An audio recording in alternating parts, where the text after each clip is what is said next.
E eu quero explicar para vocês um pouquinho, então. Quem está aqui hoje nos visitando pela primeira vez? Sinaliza aí para mim, ergue a mão. Olha só quantas visitantes, que legal, sejam muito bem-vindas, que prazer ter vocês aqui. Então deixa eu me apresentar, né? Para quem não me conhece, eu sou Márcia Silva, esposa do pastor Marco, pastor aqui, que pastoreia aqui a PIB de Montenegro. E eu tenho trabalhado nesse ministério de mulheres desde que cheguei aqui na cidade, desde que assumimos aqui o ministério pastoral. Mas quando nós iniciamos aqui o ministério pastoral, nós chegamos aqui no ano da pandemia, em 2020. Meu marido assumiu no dia 15 de fevereiro de 2020, e um mês depois, 15 de março, fechou tudo, fechou a igreja ficou 40 dias fechado. Nós chegamos aqui então naquele contexto de pandemia, o que foi bastante desafiador. Mas logo que foi possível retomar com a regularidade dos cultos, com poucas pessoas, né, dentro daquele contexto que foi tão difícil, eu logo comecei a servir aqui no Ministério de Mulheres. E naquele momento, naquele primeiro momento, quem está aqui desde o início, lá, desde 2020? Quem lembra? Olha, tem algumas aqui que lembram, que legal. Vocês lembram do nome do Ministério de Mulheres, naquele momento, quando nós demos início? Quem lembra? A Jana lembra, a Dona Teri lembra também. Naquele momento, o nome era Santuário Real. A Bíblia diz que nós somos sacerdócio real, pertencemos a Cristo Jesus. E naquele contexto de santuário real, eu tinha por objetivo marcar bem que esse ministério de mulheres, ele se referia a um trabalho com mulheres através de uma igreja. Nós somos igreja. Então, eu queria comunicar isso bem, né? Então, para algumas mulheres, talvez que não estejam nesse contexto, soa estranho, né? Santuário real, como de repente pensar em mulheres completamente santas, ou num lugar completamente santificado. Não era bem isso, era santuário real, no sentido daquilo que Deus nos diz sobre isso, que nós somos separadas para viver um propósito que é dele, né? Então o santuário sempre teve uma importância muito grande no contexto bíblico. Aí passou um tempo, acho que foram 2 anos e meio, 2 anos, por volta de 2 anos e pouquinho, trabalhando dentro dessa temática. E aí nós iniciamos uma outra fase, que foi o Bloom. Quem aqui acompanhou o Bloom, esteve com a gente, 2 anos e meio de Bloom.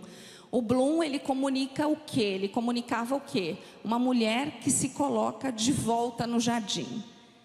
Que ela entende que há um propósito original para o qual ela foi criada e ela precisa voltar para esse jardim para ressignificar esse propósito original e quem ela é como mulher. Então o Bloom apontou para a criação, o propósito da criação para a mulher. E agora, Mariás. Então vou contar para vocês, olha, eu achei aqui na minha Bíblia, eu achei numa outra Bíblia que eu tenho, quando o Senhor começou a me falar sobre fazer uma escolha, né? A Jana falou aqui, o que é estar aos pés de Jesus? É aprender diretamente do mestre. Quem é o mestre? É Jesus. Então a história, o contexto bíblico é entre Marta e Maria, 2 irmãs que receberam Jesus na casa delas. E Maria foi lá e se colocou aos pés de Jesus para aprender diretamente dele. Aquele contexto era um contexto em que só os homens aprendiam diretamente do mestre. Mulheres não aprendiam diretamente do mestre. Então ali Maria quebra um paradigma. Ela fala assim, eu estou recebendo Jesus na minha casa e eu não vou perder a oportunidade de aprender diretamente dele. Só que as mulheres naquele tempo, elas serviam. E Marta estava ali com seus afazeres servindo. E ela ficou muito chateada com a irmã dela, com a Maria, porque a Maria deixou ela sozinha lá com os afazeres e foi se colocar aos pés de Jesus. E Marta reclama com Jesus e diz, Senhor, você não vai dizer aí para minha irmã, para Maria, que ela venha me ajudar. E aí é aquela cena linda, quem já assistiu aqui o The Chosen, que Jesus olha para Marta e diz: Marta, Marta, Marta, por que você está tão ansiosa? Faça como Maria, ela escolheu a boa parte, se colocar aos pés de Jesus e aprender diretamente do Mestre. Então esse é o contexto. Há uma quebra de paradigma, há uma valorização daquilo que a mulher poderia ser, diante daquele tempo novo e daquele momento novo. Então Jesus, ele reorganiza o modo de ser mulher. Ele traz a mulher de novo para um lugar de importância, de influência. E ele diz assim: você pode aprender diretamente de mim. Só que eu já contei aqui que eu, quando me deparei com esse texto, lá no início da minha conversão, em 2005, eu me identifiquei com a Marta. Falei: meu Deus, eu sou totalmente a Marta, cheia de afazeres, não consigo parar quieta. Mas que dificuldade, mas querendo ser Maria, querendo me identificar com a Maria. E aí, esse texto sempre esteve no meu coração, essa temática, essa condição sempre esteve comigo. Senhor, me ajuda a ser como Maria, que escolhe a boa parte.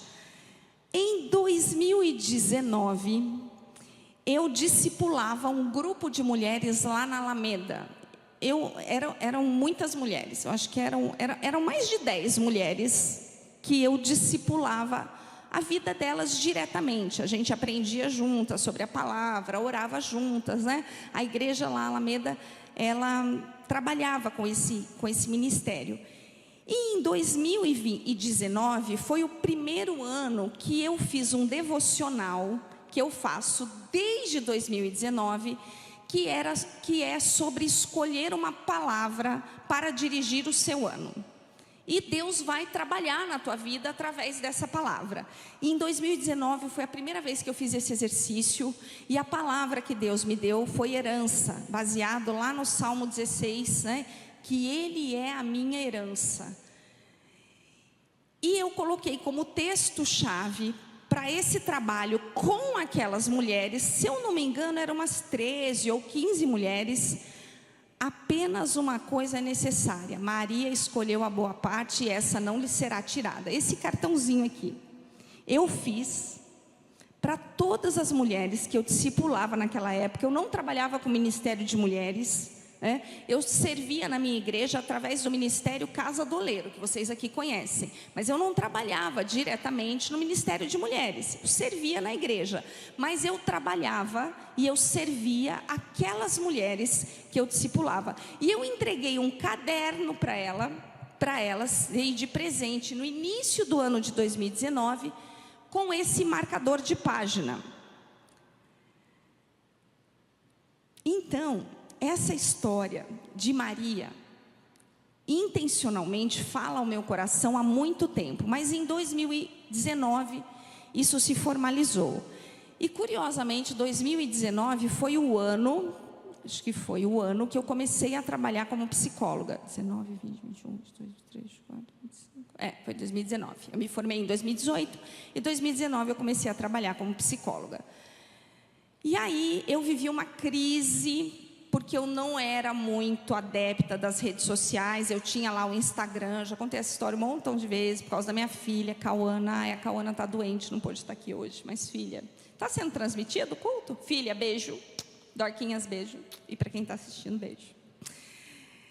E o que eu estava falando mesmo? Ai, meu Deus, paciência. Do Instagram, psicóloga. Do Instagram, psicóloga. E aí eu não era muito assim das redes sociais, de postar, sabe, nada. Eu tinha lá, acho que umas 3 publicações no máximo, bem poucas. E eu fiz o Instagram para poder vigiar minha filha, que quando fez 12 anos, podia ter Instagram. Eu falei: bem, agora eu vou ter que vigiar a Cauana, né? Porque 12 anos em Instagram, tem que ver o que essa menina vai fazer, né? O Pedro não era muito assim de redes sociais também. Minha norinha fala que ele é low profile. Já estou falando em inglês aqui. E ele não é mesmo. Mas a Cauana, adolescente, queria fazer as postagens dela. E as minhas amigas todas montando, criando suas páginas profissionais como psicóloga. Márcia, você não vai fazer uma página? Você tem que fazer uma página, você tem tanto conteúdo e tal. Amigas assim me incentivando, sabe? Um incentivo bom. E eu, ai, será? Vou fazer uma página, daí tem que alimentar essa página, do jeito que eu sou, assim, meio desorganizada com essas coisas, acho que isso aí não vai dar certo. Mas comecei a cogitar, né? Falei, tá todo mundo montando uma página. Só que eu fui orar, eu falei, Senhor, e aí? Montar uma página profissional como psicóloga, o que o senhor acha disso? Ele falou, não, você não vai montar uma página como psicóloga. Você vai montar uma página para falar de Jesus. Eu falei, hã? Falei, não, peraí. Como assim vou montar uma página para falar de Jesus? Eu já falo de Jesus, isso não vai dar certo. Ele falou, minha filha, preciso que você entenda uma coisa. Quando procurarem a Márcia Silva, as pessoas têm que encontrar a Márcia Silva, que escolheu a boa parte, que serve a Jesus em primeiro lugar. Todo o resto na sua vida é secundário. Mãe, esposa, psicóloga, filósofa, minha primeira formação é filosofia, fui professora. Todo o resto na sua vida é secundário. Então, quando procurarem você, tem que achar a Márcia, que escolheu a boa parte. Daí que veio o nome Mariás. Então, o Mariás, ele começou justamente em 2019. No ano que eu comecei a trabalhar com aquelas mulheres que eu discipulava, veio a página do Movimento Mariás. E quem começou a me ajudar desde o início foi a minha nora Camille, que na época ainda não era minha nora, né? Mas profeticamente já era. Ela estava fazendo jornalismo na época e eu chamei ela para me ajudar justamente pela minha falta de habilidade, disciplina e consistência para alimentar uma página. Eu falei, não, então eu preciso que alguém me ajude, né? E era uma trabalheira. Teve até um videozinho que eu estava resgatando esses dias, estava vendo que ela fez uma edição de vários momentos de eu gravando, foi no meu aniversário, acho que há uns 2 anos, né? E que ali mostrava um pouquinho dos bastidores da gravação, do quanto era difícil. Gente, vocês não têm noção, os primeiros vídeos eles duravam 3 minutos, no máximo 4, tá? E aí a gente se reunia semanalmente ou quinzenalmente, né, para gravar os vídeos. E 3 minutos, tá bom, os vídeos. Eu levava, às vezes, 1h30 para gravar 3 vídeos de 3 minutos, 1h30, eu ficava nervosa, eu não conseguia, eu começava 1 milhão de vezes, olha, era um terror. Eu falo isso porque as pessoas falam, Márcia, mas não dá para acreditar, você se comunica tão bem e tudo. Gente, vocês não têm noção, eu me comunico bem, mas a partir do momento que eu estou sabendo que eu estou sendo gravada, eu não sei, dá uma trava, eu travo e a coisa não vai. Quer dizer, agora está indo, né? Em nome de Jesus, agora está indo. Mas foi assim que começou esse movimento. Ele começou dessa forma. E quando veio aqui na igreja, o Ministério de Mulheres, tudo, quando eu cheguei aqui, bem importante vocês saberem isso, as mulheres tinham uma expectativa de que eu trouxesse o Movimento Mariás para o Ministério de Mulheres. E naquele momento eu falei, não, gente, o Movimento Mariás é uma coisa, o Ministério de Mulheres vai ser outra. Então foi Santuário Real, Bloom, glória a Deus por esse tempo todo. Mas o ano passado eu comecei a viver uma crise, mais ou menos, eu acho que foi lá no mês de outubro, que eu parei de gravar, né, para o Mariás. Eu falei para minha nora, foi bem ali na época do casamento da minha filha, um pouco antes, eu falei, olha, eu não estou dando conta, eu vou precisar dar uma pausa, eu estou funcionando no automático, eu não estou como Maria, eu estou como Marta, fingindo que sou Maria nesse Instagram, não vai dar certo, eu preciso parar. Falei, não tá, eu não estou conseguindo, isso aqui não é para ser no automático, os devocionais que eu gravo precisam ser reflexo daquilo que eu estou vivendo com ele. E não estava dando, eu estava no momento Marta demais. E aí eu parei, eu falei, eu preciso dar uma pausa. E nessa pausa o Senhor falou muito comigo, ministrou muito ao meu coração. E eu cogitei parar. Falei, quem sabe é hora de parar, né? Não dar continuidade a isso. Porque eu vi que eu não estava dando conta de alimentar 2 páginas, eu não estava dando conta de Bloom e Mariás. Falei, tá, as coisas estavam ficando parecidas e tudo, enfim.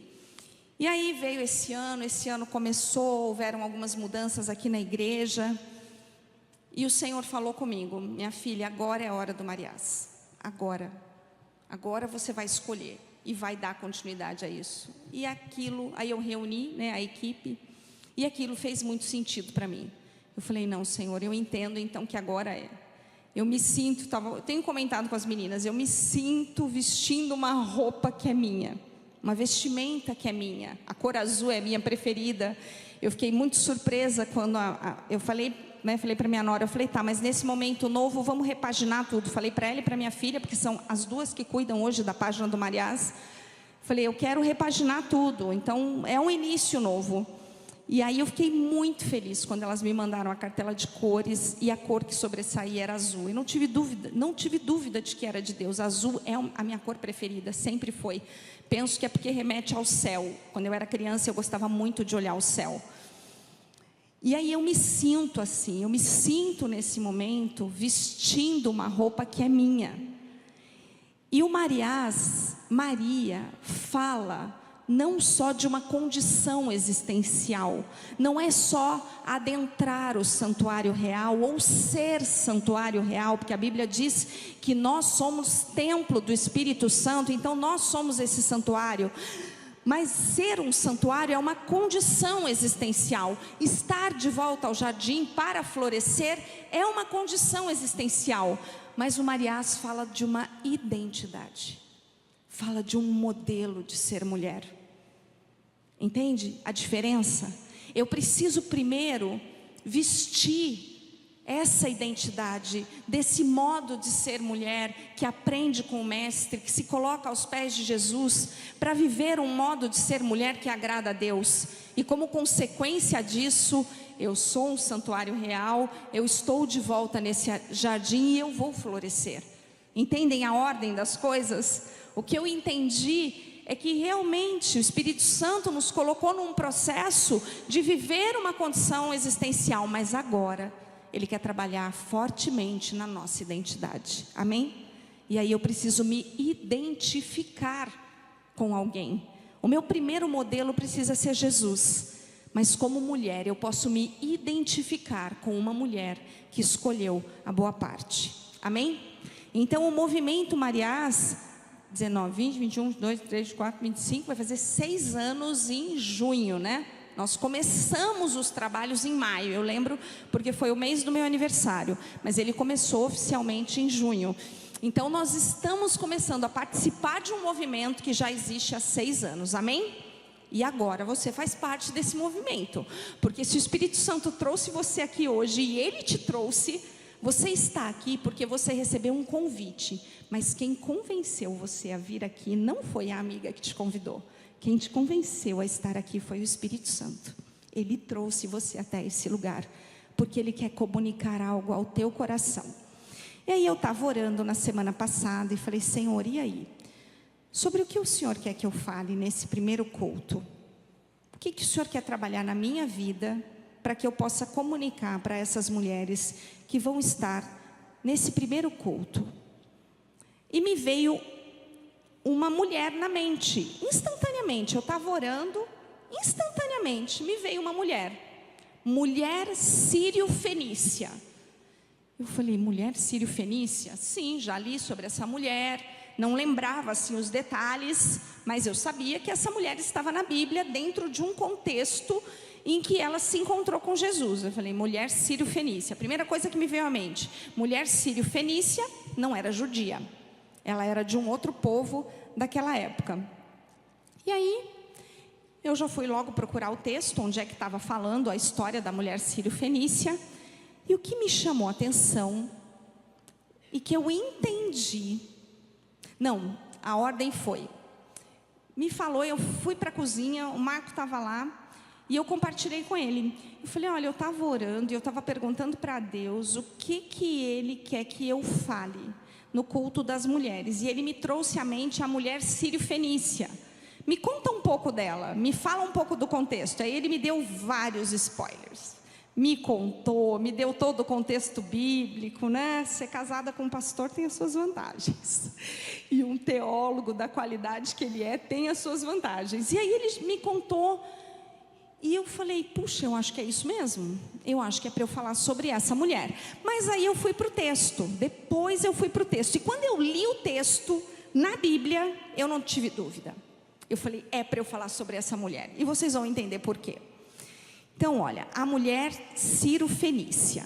Está lá no capítulo 7 do Evangelho de Marcos. É Marcos que está narrando. Dois evangelhos falam sobre a mulher Ciro-fenícia. Marcos e Mateus, os dois. Mas Marcos traz mais detalhes sobre essa mulher. Mateus é bem objetivo e Marcos é mais detalhado. Então, vou usar o texto de Marcos 7, a partir do 24. A mulher Ciro-fenícia. Levantando-se Jesus, saiu dali e foi para as terras de Tiro e Sidom.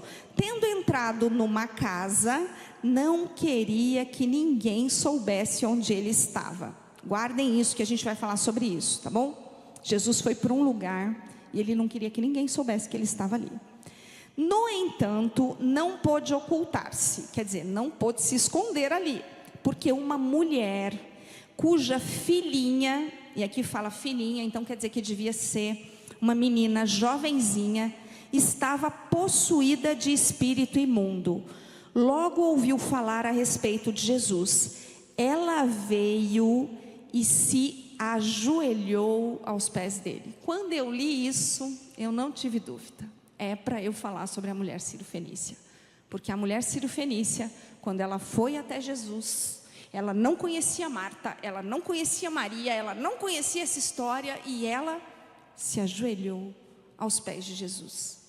Eu falei, é sobre essa mulher que eu vou falar. Essa mulher, ela é estrangeira, de origem Ciro-fenícia, e pedia a Jesus que expulsasse o demônio da sua filha. Mas Jesus lhe disse: deixe primeiro que os filhos se fartem, porque não é correto pegar o pão dos filhos e jogá-lo aos cachorrinhos. A mulher respondeu a ele: Senhor, os cachorrinhos debaixo da mesa comem das migalhas das crianças. Então Jesus disse à mulher: por causa desta palavra, você pode ir, o demônio já saiu da sua filha. Quando a mulher voltou para casa, achou a menina sobre a cama, pois o demônio tinha saído dela. A palavra é forte aqui. Essa mulher Ciro-fenícia tinha uma filhinha que estava possuída por um demônio. Era como se ela tivesse indo até Jesus para Jesus realizar um exorcismo, tirar aquele espírito imundo da filha dela. Mas vamos lá contextualizar essa história, tá bom? A mulher Ciro-fenícia, uma lição de fé e humildade. Do que estamos tratando aqui? O que implicava ser nessa época? O que implicava ser mulher nessa época? E o que implicava ser uma mulher sírio-fenícia? A mulher sírio-fenícia, também conhecida como a mulher cananeia, Mateus vai descrevê-la como uma mulher cananeia. Ela era uma estrangeira que foi ao encontro de Jesus em busca de cura, libertação para sua filha. Ela é reconhecida no contexto bíblico como uma mulher de fé ousada, persistente e humilde. Quando se fala dessa mulher no contexto teológico, ela é reconhecida como uma mulher de uma fé ousada, persistente e humilde. Jesus foi até essa região, que ficava a cerca de 64 quilômetros de Cafarnaum. Jesus estava em Cafarnaum, lá com os judeus, com o povo de Jerusalém, e ele caminhou com os discípulos 64 quilômetros para ir para essa cidade. Gente, eles andavam a pé, então levava tempo para chegar lá. Não calculei aqui quanto tempo. E ele foi para lá para ter um pouco de privacidade. Lembra que ele queria que ninguém soubesse que ele estava lá? Ele falou, deixa eu sair aqui de Jerusalém. Jerusalém estava uma confusão, já queriam pegar ele, matar ele. Jesus já estava sendo perseguido por causa dos milagres que ele realizava, porque ele já se dizia o Filho de Deus. Então ele falou, deixa eu sair da cidade um pouco, deixa eu ir ali para Gramado, para dar um tempinho, descansar, ficar quietinho, sem que ninguém me incomode. Mas uma mulher aflita descobriu onde ele estava. Gente, vamos pensar uma coisa, 64 quilômetros de distância, essa mulher lá naquele ambiente, lá na cidade de Tiro, não lembro o nome da cidade, acho que é Tiro que fala, Tiro. Ela já tinha ouvido falar de Jesus, e ela descobriu que Jesus estava lá. Alguém deve ter contado para ela. E ela então descobriu que ele estava lá e ela foi até ele buscar ajuda para a sua filha. Esse território era considerado pagão. O que era um território pagão naquela época? Ou seja, um território do povo chamado gentio, aqueles que não eram judeus. Você vai encontrar essa expressão nos evangelhos, você vai encontrar essa expressão na Bíblia, no Novo Testamento, que diferenciava os judeus do povo gentil. Quem era o povo gentil? Todos aqueles que não eram judeus. Todos que não eram judeus eram gentios e eram considerados pelo judeu um povo pagão, tá? Um povo pagão que não conhecia o Deus verdadeiro, que não conhecia o Deus dos judeus. E os judeus acreditavam que esse Deus era só deles, tá? Não queriam dividir esse Deus com ninguém. Então é importante relembrar aqui, de forma breve, bem resumida, que Jesus nasceu no contexto judeu. Jesus nasceu judeu, filho de José e Maria, que eram judeus, e veio para resgatar o seu povo e estender a salvação para todos os povos e nações espalhadas pela face da terra. E é por isso que a gente está aqui hoje. Então Jesus, ele veio para o povo judeu, mas ele veio para todos. Ele não veio só para o povo judeu. Por isso que a gente diz que ele veio para um povo que não o reconheceu. Jesus foi morto pelo povo que esperava por ele. Tem alguma mulher judia aqui? Tem alguém aqui de nacionalidade judia? Não sei se vocês sabem, mas quando uma mulher, sendo de qualquer nacionalidade, casa com um homem judeu, ela se torna judia. Ao casar, ela automaticamente se torna judia. Alguém aqui é casado com judeu? Vocês sabiam que podem ter muitas mulheres aqui que são de descendência judia e nós não sabemos? Porque na época do Holocausto, tá? Os judeus, eles tiveram que sair fugido, do território deles, de Israel. Eles tiveram que sair de lá.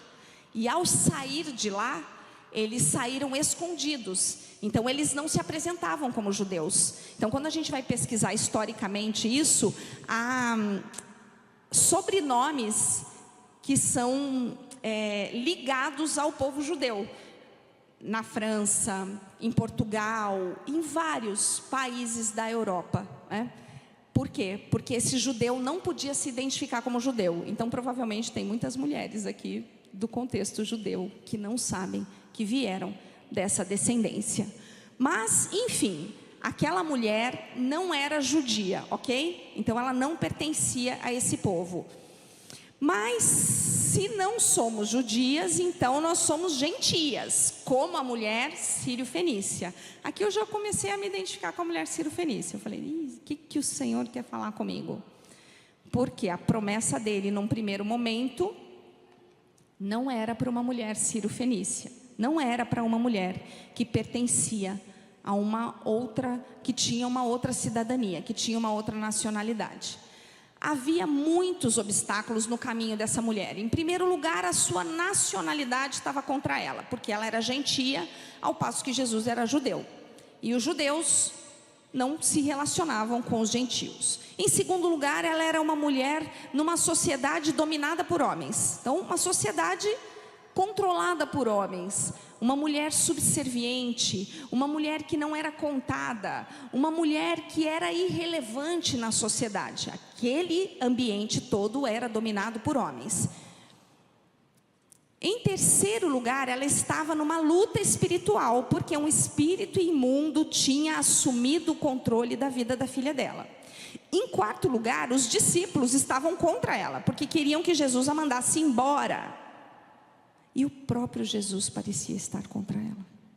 Porque quando ela vai pedir algo para Jesus de joelhos, implorando, se humilhando, Jesus diz, eu não posso dar isso para você. Isso é para os filhos, você não é filha. Quando eu li esse texto, eu falei, nossa, isso não parece combinar com Jesus. Mas a gente precisa entender o contexto.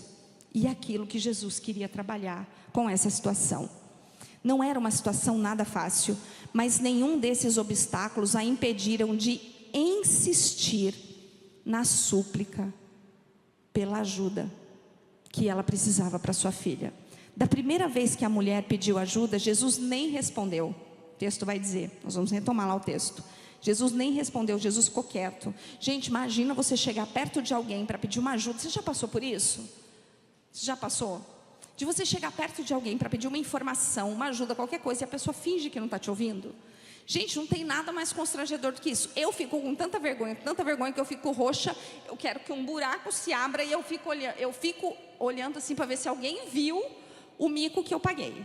Porque eu fico morrendo de vergonha. Tem mulheres que não, que falam assim, escuta, eu estou falando com você, não vai me responder? Eu queria ser dessas, mas não sou. Eu sou daquela que me recolho, que fico envergonhada, que fico intimidada. Mas eu queria ser bem dessa, assim, escuta, eu estou falando com você, você não está me ouvindo? Mas ela não fez nada disso. Ela ficou lá, quietinha. E aí depois ainda de Jesus não responder, Jesus vai dizer para ela que ele foi enviado para os da casa de Israel. E nesse ponto, gente, é que aqui parece não fazer sentido sobre quem é Jesus e o que ele já tinha feito. Então vamos entender isso aqui? Para a gente entender como é que isso aqui parece não fazer sentido, mas vai fazer sentido depois, eu preciso ler os versículos anteriores. Então vamos lá. Então, só para vocês lembrarem. O que a gente acabou de ler? Levantando-se Jesus, saiu dali e foi para terras de Tiro e Sidom. Falei certo. Tendo entrado numa casa, não queria que ninguém soubesse onde ele estava. No entanto, não pôde ocultar-se, porque uma mulher, cuja filhinha estava possuída de espírito imundo, logo ouviu falar a respeito de Jesus, veio e ajoelhou-se aos seus pés. Essa mulher era estrangeira e pedia a Jesus que expulsasse o demônio da sua filha. E aí, enfim, vamos lá iniciar o capítulo 7, eu vou ler algumas partes aqui. Quando começa o capítulo 7, antes de chegar lá, nessa história da mulher Ciro-Fenícia, Jesus, ele estava lá em Cafarnaum, tá bom? Na Galileia. E aqui começa falando da tradição dos anciãos. Olha só, os fariseus e alguns escribas, vindo de Jerusalém, reuniram-se em volta de Jesus. Quem eram os escribas e os fariseus? Eram os doutores da lei, eram aqueles que estavam perseguindo Jesus, tá?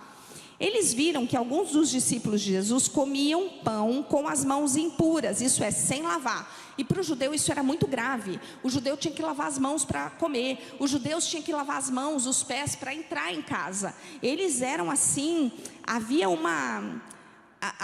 práticas relacionadas à higiene muito séria entre os judeus. E se você não lavasse a mão, se você não lavasse os pés para entrar numa casa, não limpasse, você era considerado impuro. Então isso era muito sério para os judeus. E aí aqueles escribas e fariseus estavam vendo os discípulos comendo sem ter lavado as mãos. E eles foram questionar Jesus. Que história é essa? Que os seus discípulos entram, vão logo se servindo e nem lavaram a mão, tá? Aí os fariseus e os discípulos os escribas perguntaram para Jesus: por que os seus discípulos não vivem conforme a tradição dos anciãos, mas comem com as mãos impuras? Lembrem disso, tradição. Aí, olha o que Jesus diz para eles, porque, gente, nos escribas e nos fariseus, Jesus sentava o sarrafo. Por quê? Os escribas e os fariseus, eles conheciam a palavra de Deus. Eles conheciam a Bíblia de cor. E eles não reconheceram que aquele era o Filho de Deus. Então Jesus mandava na lata para eles. Não tinha meias palavras. Jesus disse para eles assim, olha, bem profetizou Isaías. Isaías é um profeta que está lá no Velho Testamento, que falou sobre a vinda de Jesus. A respeito de vocês, hipócritas. Jesus chama eles de hipócritas. Esse povo me honra com os lábios, mas o seu coração está longe de mim, e em vão me adoram, ensinando doutrinas que são preceitos humanos. Jesus está dizendo assim: vocês estão olhando para aquilo que é humano, e não para aquilo que é divino e sobrenatural. E ele continua dizendo: rejeitando o mandamento de Deus, vocês guardam a tradição humana. Vocês estão preocupados em guardar e em cumprir com a tradição. E vocês ainda dizem: vocês sempre encontram uma maneira de rejeitar o mandamento de Deus para guardarem a própria tradição. Jesus está dizendo para ele: é impressionante como é que vocês não estão entendendo nada. Vocês, em nome da tradição, rejeitam os preceitos de Deus, rejeitam o que de verdade importa para Deus. E aí depois ele vai dizer assim, olha, porque daí eles estão falando ali de comida, tá bom? E aí Jesus vai dizer assim, olha, escutem e entendam, não existe nada fora da pessoa que entrando nela possa contaminá-la, mas o que sai da pessoa é o que a contamina. Quando entrou em casa, deixando a multidão, os seus discípulos o interrogaram a respeito da parábola. E aí Jesus disse, vocês também não entendem? Jesus estava indignado com os discípulos. Meu Deus do céu, tudo bem, os fariseus e os escribas não entenderam o que eu estou dizendo, mas vocês que estão caminhando comigo, que são meus discípulos, vocês também não entendem. Gente, Jesus estava dando um sarrafo naquela turma. Não é à toa que depois ele andou 64 quilômetros para descansar, porque ele estava cansado, ele estava desgastado de falar um monte de coisa que ninguém entendia. Então vocês não entendem, não compreendem que tudo que está fora da pessoa, entrando nela, não pode contaminar. Ele está dizendo assim, olha, o que contamina não é o que entra pela boca, porque o que entra pela boca, ele vai dizer assim, você elimina, entrou pela boca, você vai eliminar através do seu sistema digestivo. O que contamina é o que sai da tua boca. Olha lá o que ele vai dizer. O que sai da pessoa, isso é o que a contamina, porque de dentro do coração das pessoas é que procedem os maus pensamentos, as imoralidades sexuais, os furtos, os homicídios, os adultérios, a avareza, as maldades, o engano, a libertinagem, a inveja, a blasfêmia, o orgulho e a falta de juízo. Todos esses males vêm de dentro e contaminam a pessoa. Então vamos entender aqui, Jesus estava dando um sarrafo. Ele estava dizendo que aqueles escribas não estavam entendendo nada. Ele estava dizendo que os próprios discípulos não estavam entendendo nada. E aí ele vai tratar aquela mulher Ciro-fenícia daquele jeito. Gente, parece não fazer sentido. Porque ele já estava dizendo que ele tinha vindo para toda a gente. Por que ele disse aquilo para aquela mulher? Vocês entendem que parece não fazer sentido? Jesus já tinha curado um monte de gente, ele já tinha falado com a mulher samaritana, a mulher do poço, que também não era daquele contexto. Gente, aqui parece que não está fazendo sentido. Se eles falam, Jesus, isso aqui parece que não está combinando com o Senhor.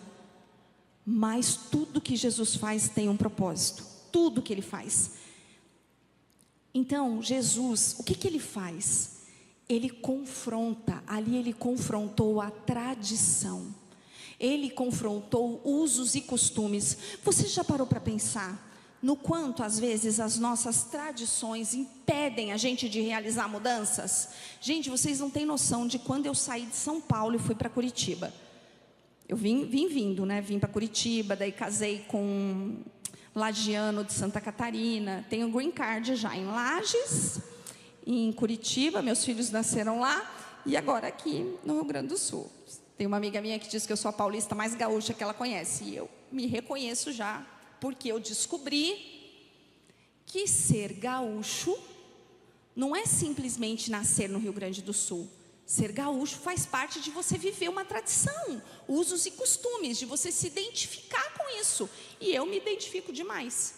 Só que quando eu saí de São Paulo, eu tinha muita dificuldade de sair daquela minha nacionalidade paulista, porque eu me orgulhava demais da minha nacionalidade paulista, de ter nascido em Santo André. Eu me considerava ter nascido quase assim, no berço da civilização brasileira. São Paulo é São Paulo, gente, o resto é o resto. Tudo acontece em São Paulo. Então eu tinha um orgulho assim, sabe? Eu logo ia dizendo, alguém me perguntava, eu logo ia dizendo, eu sou paulista. Logo eu fazia questão às vezes de fazer um sotaque bem assim paulistano, ou mineiro, porque daí meu pai era mineiro, mas eu não queria me identificar com o Sul. Por quê? Porque eu sofri uma rejeição quando cheguei em Curitiba, foi muito difícil me adaptar. Aí eu sofri depois uma rejeição no meu contexto familiar também, quando eu me casei. Então aquilo era muito difícil para mim. Eu falava assim, gente, eu nem quero me identificar com esse povo. Eu nem quero, eu não sou daqui, eu estou aqui, mas eu não sou daqui.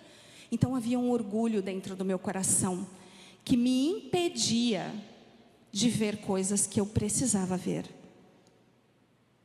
Era um orgulho nacionalista, que roubava de mim a preciosidade de morar no sul do Brasil, de estar lá, numa capital que é modelo, Curitiba.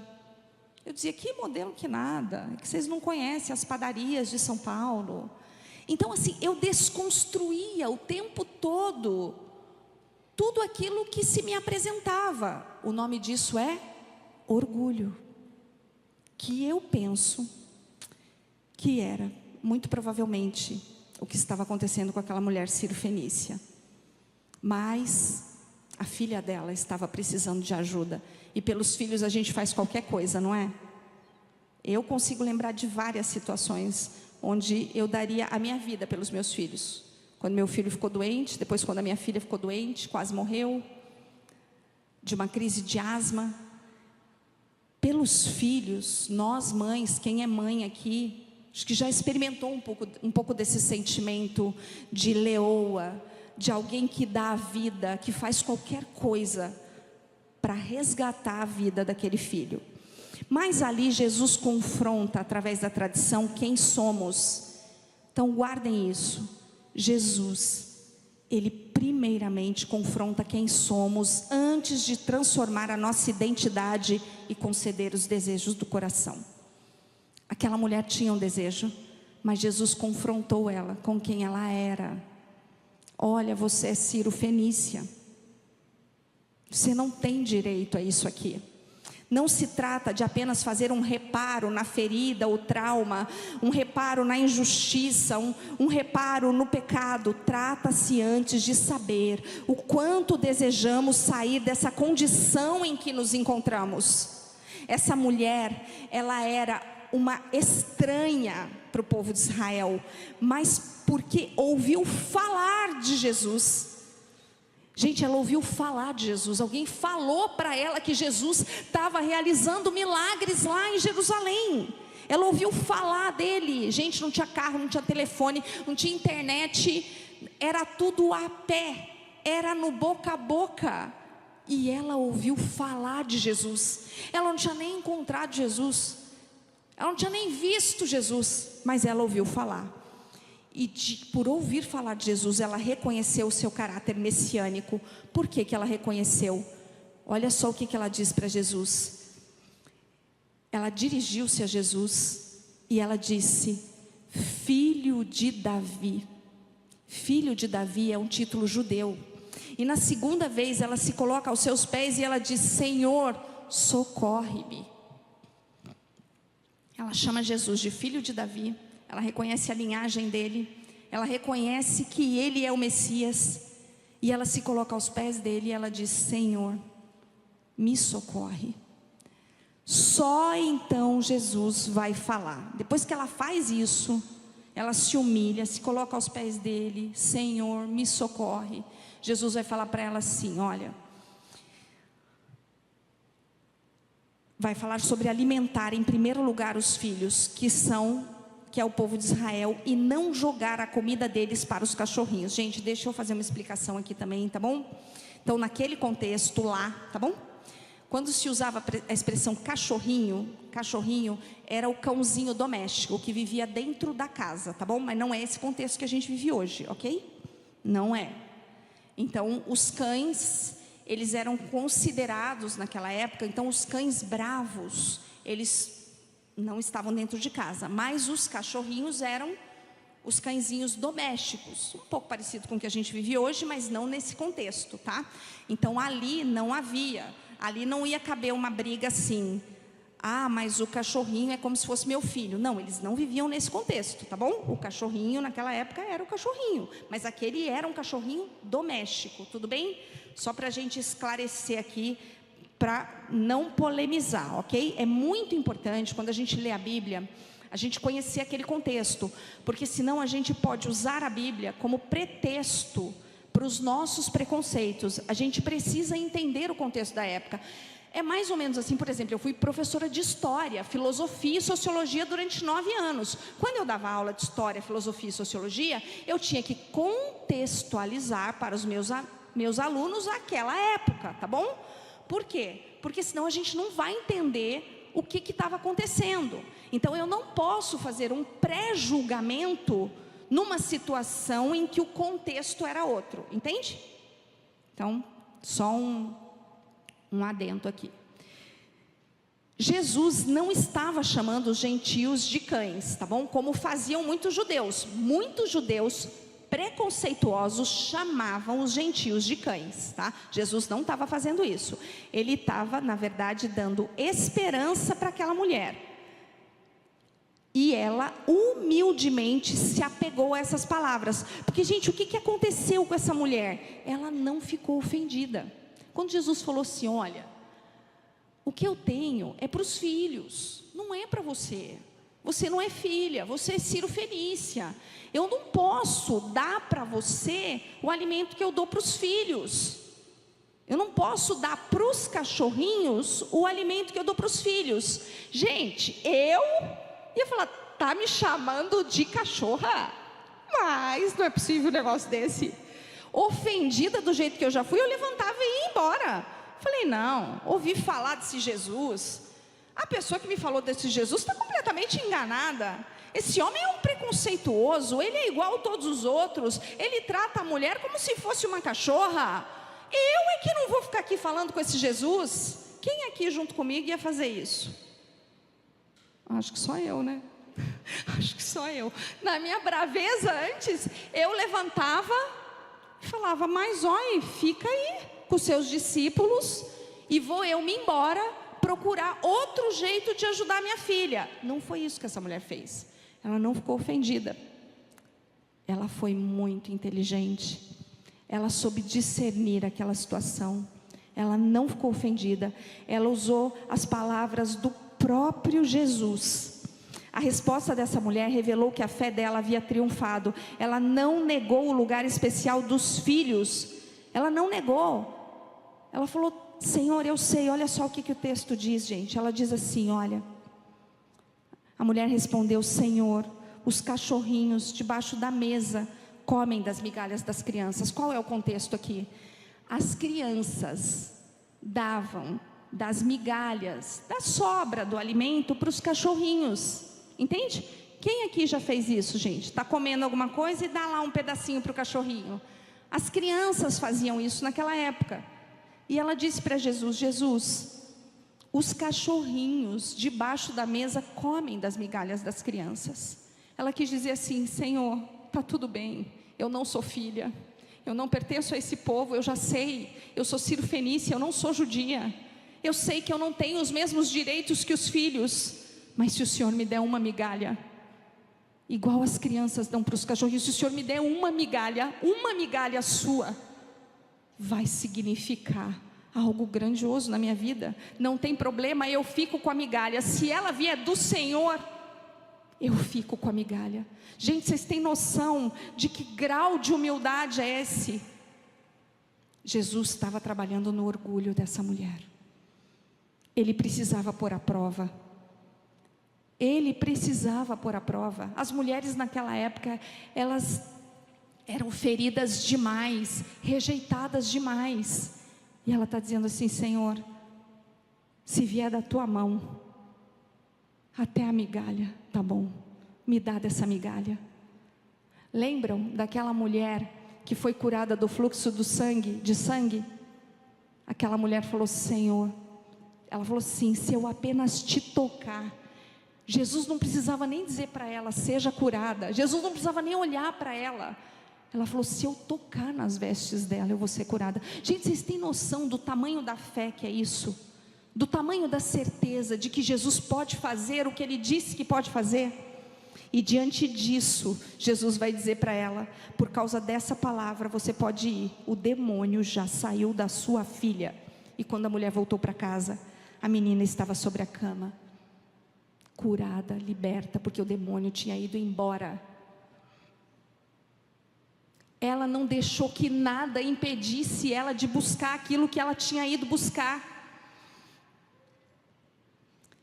Ela não mostrou qualquer pretensão de usurpar. Ela não ficou ofendida. Aquilo que ela havia ido buscar, que era a libertação da filha, movia a fé que ela tinha naquele Salvador.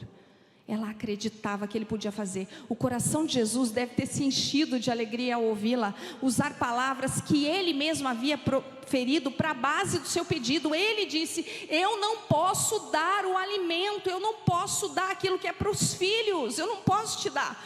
Ela falou: Senhor, não tem problema, eu não sou filha, eu sei que o Senhor não pode me dar, mas até os cachorrinhos comem das migalhas, eu só quero uma migalha. Me dá uma migalha, porque uma migalha tua vai significar libertação na vida da minha filha, vai significar cura na minha vida, porque aquela filha foi liberta, mas essa mulher Ciro-fenícia foi curada. Ela foi curada do orgulho, ela foi curada da vaidade, ela foi curada da tradição. Ela falou: não importa, Senhor, eu não sei nem de onde eu vim, eu não sei nem para onde eu vou, eu só sei que o que o Senhor tiver para me dar, eu quero. Ele aceitou o seu lugar. Olha só, o coração de Jesus deve ter, vou repetir aqui, o coração de Jesus deve ter se enchido de alegria ao ouvi-la usar palavras que ele havia proferido como base para o seu pedido. Ela aceitou o seu lugar, ela creu na palavra e ela persistiu na sua súplica. Ela venceu a tradição, ela venceu o orgulho, ela venceu a vaidade e ela se colocou aos pés de Jesus. Jesus não só supriu as suas necessidades, mas também elogiou a sua fé. E aí Jesus elogia a fé dela. Por causa disso que você disse, por causa da tua insistência, por causa da tua fé, por causa do teu coração, por causa da tua humildade. Se aquilo que Jesus estava fazendo era testar a fé e a humildade daquela mulher, há teólogos que vão dizer que aquilo era um teste. Eu não vejo Jesus colocando a gente num teste assim, dessa forma. Mas se aquilo foi um teste, aquela mulher saiu aprovada. Mas o que eu creio vai além disso. O que eu entendo é que um relacionamento de perto com Jesus, quando a gente se aproxima dele, ele deseja revelar o que está dentro de cada uma de nós, revelar para promover cura, libertação e transformação. Eu creio que quando nós nos aproximamos de Jesus, quando nós começamos a conhecê-lo, quando nós começamos a conhecê-lo através da sua palavra, quando nós entendemos que não houve nenhum homem na face da terra que tenha dado mais lugar para as mulheres, num contexto em que mulheres não eram contadas, em contextos que mulheres não eram valorizadas, num contexto em que Jesus acolhe essas mulheres e diz para elas: vocês podem. Mas Jesus queria revelar aquilo que estava no coração delas, assim como Ele quer revelar o que está no nosso coração. E aí vamos lá, um pouquinho de psicologia. Consciência, aprendizado e mudança. Eu não vou mudar nada que eu não tenha consciência.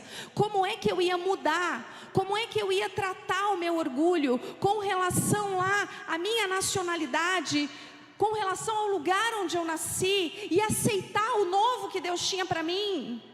Porque o que Deus tem para mim nesse tempo, nesse momento, não tem nada aqui. Ele quer que eu esteja aqui. Ele me colocou nessa cultura, Ele me colocou nessa tradição, Ele quer que eu aprenda sobre isso. Mas eu vim lá de São Paulo e estou aqui. Vocês talvez estejam no movimento com eu. O que vocês precisam confrontar na tradição de vocês? O que vocês precisam confrontar daquilo que impede vocês de ter um relacionamento com Jesus, de aceitar? A Bíblia nos diz: Jesus não é um conceito, a verdade não é um conceito, a verdade é uma pessoa. Jesus é o caminho, a verdade e a vida. É isso que a Bíblia nos diz. E sim, para aceitar Jesus e servir Jesus, todo o resto eu vou ter que abandonar. É isso mesmo, é difícil, mas foi isso que Ele fez.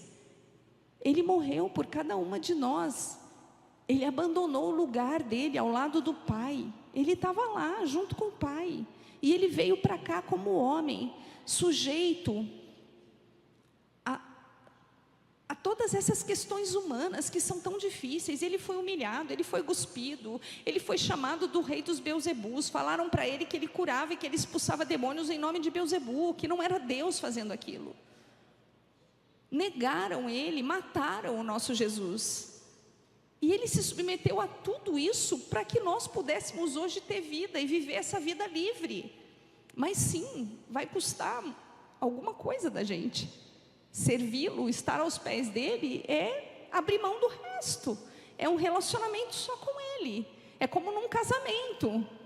Quando eu escolhi casar com meu marido, quando ele escolheu casar comigo, ele abriu mão de todas as outras possibilidades. Todas as outras mulheres ficaram de fora, todos os outros homens ficaram de fora. Eu o escolhi, e é esse relacionamento que eu vou investir para que ele cresça, para que ele amadureça. É nessa relação que eu vou investir o meu tempo, que eu vou investir o meu amor, que eu vou investir as mudanças que eu preciso fazer. Todos os outros ficaram de fora. Com Jesus é a mesma coisa. Ele sim, ele quer exclusividade. Ele quer, porque ele veio exclusivamente para nós e por nós. É desse Jesus que eu falo. É por causa desse Jesus, do que ele fez na minha vida, do que ele faz na minha vida, que eu comecei o movimento Mariás. E estou aqui falando para vocês, e o Senhor me trouxe para cá, para essa terra que mana leite e mel. E o Senhor me falou, não olhe para os gigantes, olhe para a terra é boa. Nós não devemos olhar para os gigantes quando nós estamos buscando algo que é importante para a nossa vida. E se nós cremos que Ele pode fazer, Ele vai fazer. Ele não vai nos abandonar. Mas quando nos aproximamos dEle, precisamos nos desnudar, para que Ele possa revelar aquilo que está no nosso coração, e a gente colocar isso diante dEle.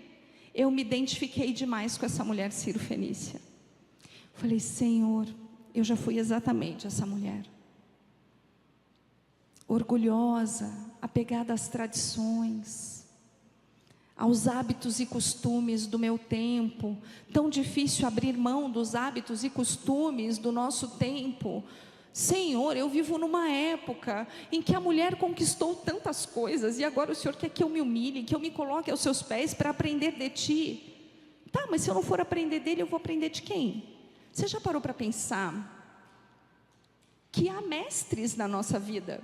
Hoje, então, nas redes sociais, quem são os mestres que você ouve? Quem influencia diretamente o seu modo de ser? É uma blogueira? Quem são as pessoas que influenciam diretamente o nosso modo de ser? Porque não há como viver neutro nessa sociedade. Isso não existe. Nós estaremos sempre vestindo uma roupa que é do outro. Uma identidade que se assemelha a uma identidade. Identidade é identificar-se. Com quem nós estamos nos identificando? Você já parou para pensar nisso? Com quem você está se identificando? Eu às vezes, eu vejo né, os rios e vejo algumas coisas, eu falo, nossa, isso aqui é muito... Hoje mesmo, eu vi um muito interessante, que eu estou refletindo ainda, não tenho uma convicção ainda sobre isso, mas eu estou refletindo, mas é uma coisa que gente, ou você hoje vai começar a ser influenciada pela inteligência artificial. Você vai deixar a inteligência artificial ditar o que você pensa? Ela é artificial. A inteligência artificial, ela pode nos viciar e nos tirar a capacidade de pensar. Hoje, então, eu ouvi uma coisa, eu vou compartilhar com vocês, muito interessante. Eu ouvi uma pessoa dizendo, num contexto de empreendedorismo, que equilíbrio não existe. Eu falei, meu Deus, equilíbrio não existe? Pensei, eu ensino meus pacientes tudo a equilibrar. Eu tenho que equilibrar. Mas eu achei interessante o que ela falou. Ela estava falando que quando ela estava iniciando o negócio dela, quando ela começou a empreender, 2 conselhos fizeram muito sentido para ela, porque ela começou a empreender num momento em que os filhos dela eram muito pequenos, ela tinha filhos pequenos, e 2 conselhos fizeram muito sentido para ela. Não permita que o trabalho roube de você a maternidade, mais ou menos isso. Não permita que o trabalho roube de você a maternidade, e não permita que os seus filhos roubem de você o trabalho, mais ou menos isso. Não vai se sentir culpada porque você está exercendo um trabalho, porque você está empreendendo. E também não vai se sentir culpada porque Você tem ali que deixar os seus filhos de vez em quando. E aí, nesse contexto, ela vai falar que não existe equilíbrio. Porque ela falou assim, olha, tinha dias que a minha demanda era doméstica. Tinha dias que o meu foco tinha que estar em casa e não dava para ir trabalhar. Tinha que cancelar a agenda, tinha que cancelar compromisso. Porque a minha demanda do lar, dos filhos, era mais urgente. E depois a empresa precisava de mim. Não, mas agora está acontecendo um negócio lá, preciso. E aí os filhos iam ter que esperar. Fica com a babá, vai para a escolinha, entendeu? Fica com o marido, fica com o vô, fica com a avó. Fica um pouquinho aí, que agora a minha energia vai lá para o trabalho. Eu estou pensando sobre isso, mas você sabe que para mim fez algum sentido? E eu até me identifiquei. Eu falei, olha, mas não é que às vezes eu faço bem assim mesmo? O que é a demanda mais urgente aqui? Por quê, gente? Porque toda vez que a gente tenta equilibrar, parece que a gente sente muita culpa. Eu estou com essa impressão, mas assim, não é um conceito formado ainda, tá bom? Estou meditando sobre isso. Estou aqui falando do que está no meu pensamento. Mas, gente, vocês entendem? Eu preciso pegar as informações e eu preciso colocar a minha capacidade de pensar diante dessas informações. Agora, a mulher que se relaciona com Jesus, gente, ela tem acesso a algo que não falha. Para mim, o que é mais lindo no relacionamento com Jesus é que Ele abrevia o meu conhecimento. Ele me dá discernimento. Quantas vezes eu demoro para perguntar para Ele alguma coisa e eu me arrependo depois, por que eu não perguntei antes? Porque eu queria fazer do meu jeito, daí eu não pergunto. Quando eu estou lá querendo fazer do meu jeito, eu dou uma desviada. Jesus está lá e daqui a pouco a gente conversa, daqui a pouco a gente toma um café. Já volto, vou ali fazer o que está na minha cabeça. Aí volto arrependida, né? Volto toda arrependida e falo, ai Senhor, deu tudo errado. Dá para a gente consertar? Dá, minha filha, dá para a gente consertar. Se você feriu alguém, você vai ter que pedir perdão. Se você foi mal educada, você vai ter que pedir desculpas. E aí Ele vai ajudar a gente a fazer o conserto, né? Mas é assim. Então, assim, nós temos referências, não adianta. Vamos pedir conselho para uma amiga, vamos pedir conselho para a psicóloga. Pedir para a psicóloga é bom, tá bom? A psicóloga está capacitada para aconselhar. Vai pedir conselho, se ela for boa, assim, fizer o trabalho dela direitinho. Tem uma aí para indicar para vocês, se vocês quiserem. Dar o telefone dela para vocês. Então, tem pessoas que estão aptas para aconselhar. Mas quando a gente aprende a se relacionar com Jesus, essa é a diferença. Eu posso ir diretamente para a fonte, porque Ele me criou. Ele tem a forma. Ele tem o manual de instruções, está na mão dele. Ele é o fabricante. Não é? Aí eu quero levar o carro que deu problema lá para o mecânico, mas o mecânico é tão bom.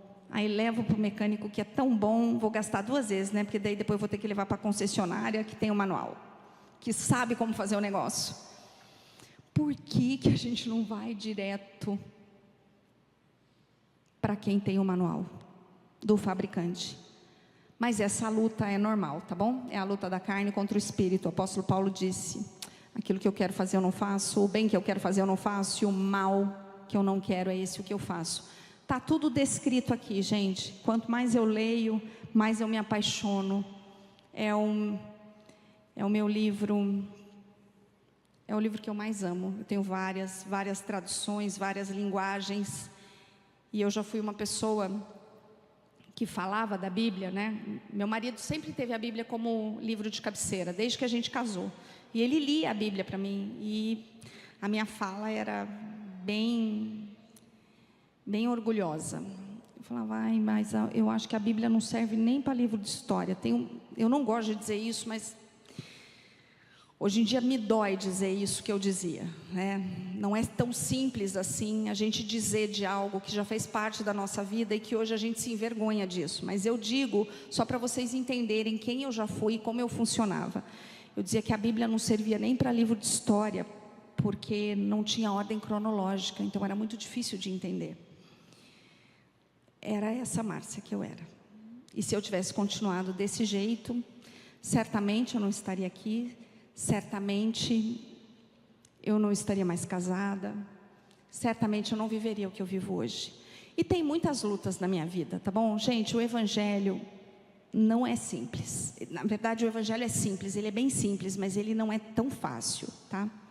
Envolve renúncia, envolve obediência, envolve submissão, mas tudo que nós fazemos envolve isso. O grande engano que está na nossa mente é a gente achar que outras coisas não envolvem isso.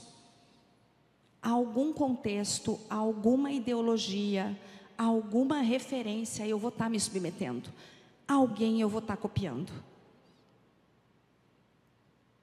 Então nós podemos escolher quem nós vamos copiar. Amém? Eu quero te convidar para ficar em pé. E eu quero te mostrar um vídeo, tá bom?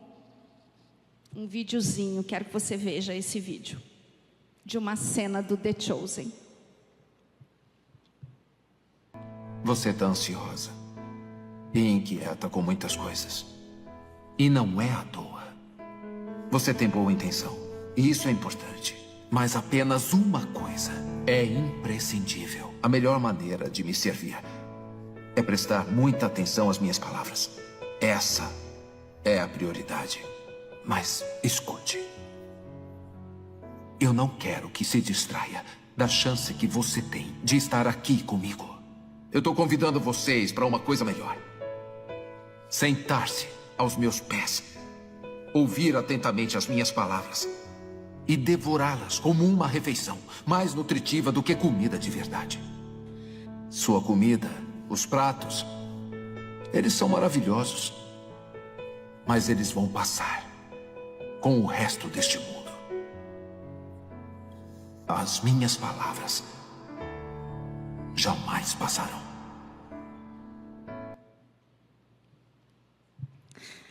Eu me emociono toda vez que eu vejo essas cenas. A impressão que eu tenho é que Jesus se parece um pouco com aquilo. Ele olha profundamente nos nossos olhos e ele diz assim: olha, eu entendo tudo que você faz, eu valorizo tudo que você faz. A comida é boa, o teu trabalho é bom, a tua dedicação. Mas o que ele está dizendo é: eu tenho algo melhor para te dar. Eu quero te dar algo melhor. Algo que não vai passar. Algo que é eterno. Jesus pode fazer isso, você só precisa dar uma chance para Ele. E o meu convite, o convite dele, é o mesmo que ele fez para Marta naquele contexto. Minha filha, está tudo bem, tudo que você faz é bom, eu aprecio a sua vida, mas vem aprender de mim, tem coisas que eu quero te ensinar que são novas. Eu quero te dar novidade de vida. Eu quero te ensinar a enfrentar as tuas lutas junto comigo. E eu não vou falhar com você. Nós vamos colocar um louvor agora, que o Pedro ministrou aqui pra gente. E durante esse louvor, eu quero agora que você feche os seus olhos e eu quero que você imagine algo. Quero que você tenha algo na sua mente agora. De forma bem racional. Tem um texto na Bíblia que está lá em Apocalipse 3:20, se eu não me engano, que Jesus está dizendo assim, para quem se aproximou dele. Jesus está dizendo assim: olha, eis que estou à porta e bato. Se alguém ouvir a minha voz e abrir a porta, entrarei em sua casa e cearei com ele e ele comigo. Eis que estou à porta e bato. Eu quero que você imagine na tua mente agora, na tua mente, que o teu coração, imagina o teu coração, e imagina que o teu coração tem uma porta. Pode abaixar só um pouquinho. Imagina que o teu coração tem uma porta. Ouve o barulhinho agora. Jesus está batendo nessa porta. Ouve ele batendo. Imagina isso.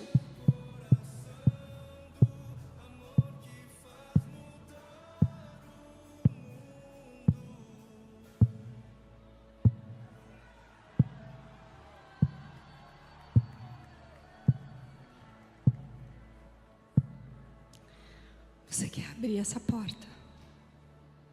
Você deseja abrir essa porta? Ele está batendo. Ele quer entrar. E o que ele diz é que ele quer entrar. Ele quer tomar um café com você. Ele quer te ouvir contar de como é o seu dia, de como é a sua rotina.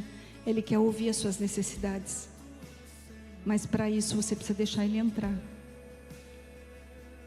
Então, se você deseja abrir a porta do teu coração para Jesus entrar, eu quero que você erga a tua mão agora, como um sinal, dizendo: Jesus, eu estou abrindo a porta do meu coração e eu estou deixando o Senhor entrar. Se você deseja isso, eu quero que você levante a tua mão onde você está. Não é para mim, é para Jesus. Quem está batendo é Ele. Essas palavras são dele. É o próprio Jesus dizendo: eis que estou à porta e bato. Se você abrir, eu entrarei e eu cearei com você.